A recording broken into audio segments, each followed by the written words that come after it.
That's a a long story. My name is Brian Foster, and I am a senior superintendent, and now I will also be the land development project manager, and I've been here for 3 years. Typically, I'm here at 7 almost every day and go through things really quick, just kind of figure out what issues we're gonna have for the day, planning inspections, that kind of thing, going through what other meetings that I need to be at, because I'm typically all over the place. Usually I try to also direct that path to at some point be in the office at least once, if not twice a day. And usually those align with some sort of a meeting or whatever. I make sure that I'm always available for my team, my guys, to make sure that they have the support that they need, but then also whatever I need to do in the office, or whatever anybody else needs, that I'm always going to be available and get stuff done. We really just want to make sure that when whatever reaction or interaction that we have with the buyer, A, is positive, but B, that we're doing stuff for a reason.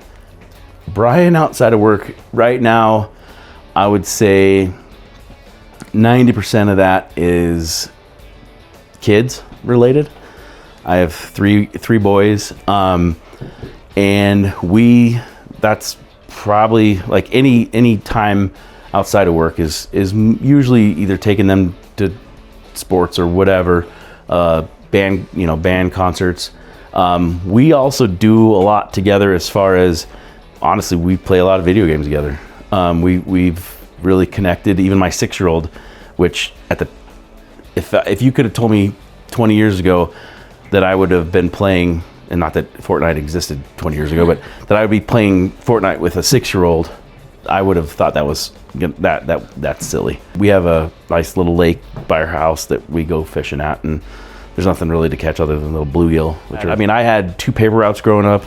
I started, my grandpa put me on a roof when I was 13, and then, well, actually when I was 8, and then when I was 13, I started framing. And then just because both of my grandpas were builders, my dad, same thing, so it was in the family. And I mean, every summer we would spend summers with the grandpas. Even from a young age, like 5, I was always going to be in the military. The lessons I learned in the military, some of them are just different approaches, I think, like how to look at things differently. My job was, I started off as an air traffic controller, and then I didn't really like that at all. That was not for me. So I did a follow-on school where I was an air combat controller. So in theory, we would be dropped in combat area, and we controlled the actual air combat. I learned a lot too about myself then. I was pretty hot-headed and younger and this and that, and just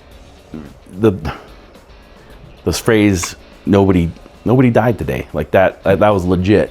But bring it here, like there's no emergency here that is ever going to be greater than some of that stuff. I'm very thankful that I was able to have this opportunity through Landmark, and even right off the bat, the stuff that Landmark trusted me with, and that's how I feel about it. Now, some people might think I got thrown into some stuff, but really they trusted me, and I'm very grateful for that.